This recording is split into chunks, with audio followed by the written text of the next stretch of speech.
Hi, I'm Michael Monasterio, and this week I have a new format. The name of the sermon is Hey Heir, You Were Born to Do Big Things. And it's basically a 5-minute sermon. Will give me 5 minutes to feel good about your life. This message came to me about being an heir. Um, when I was a kid, when we go anywhere fancy, which I mean, we just middle class people, probably wasn't that fancy, but it's fancy enough for us to get dressed and cleaned up. And my dad everybody would kind of dress up in their Sunday clothes, kind of, and then we go out to some sit down dinner.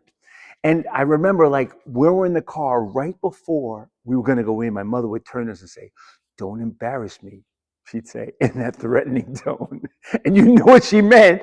And it kind of changed how you acted when you were there. You ever see kids who have strict parents at the dinner table and they're like sitting up extra straight, and they're not doing what they naturally do as little kids? It's because someone set a standard for them that was higher than it would have been normally.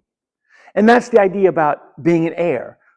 You are an heir to the kingdom, they say, right? Jesus called us brothers and sisters. Paul calls us, if you're children of God, you must be an heir to the kingdom. To take a moment for the magnitude of that you really are heir to the kingdom of heaven. And in unity, we believe the kingdom of heaven is within. So you're like, well, what do I get? It's just within, right? There's no cash and prizes there, right? But there's everything there.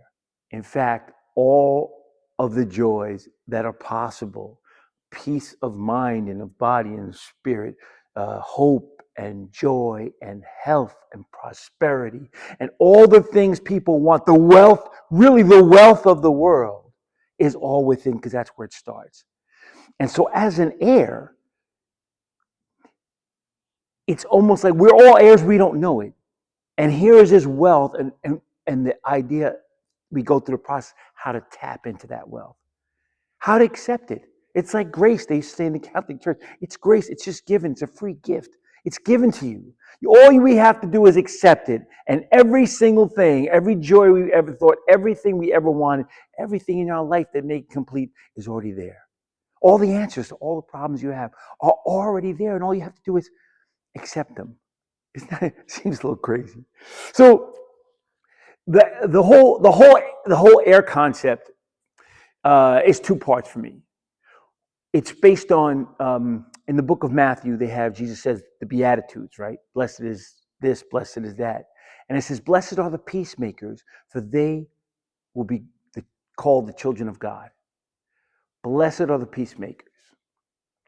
And I think that peacemakers, that's even nuanced, because yes, you're that person in a storm, in a room with a lot of violent energy, like crazy energy.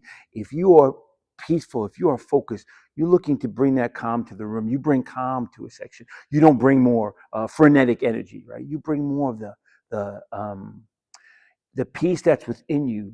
Really should permeate through the room, like the idea of Jesus walking through the storm, or the eye of a tornado. All of the idea that this stuff goes on around, it's all around us, swirling. And if we could just find that quiet place within us, then we are the eye of the storm. We're always, wherever we go, the eye of the storm follows us. So when he says, blessed are the peacemakers, it has to first start within you, right? So your peace that you're permeating throughout your life starts within you. So that's a blessing. And you'll be called the children of God. That's almost like my mother in the parking lot, right? She gives you the standard of how to behave because I represent her, right? We are children of God. In fact, I was thinking on the way to, I always stop by Publix on the way to the service, and it hit me. It's not even so much.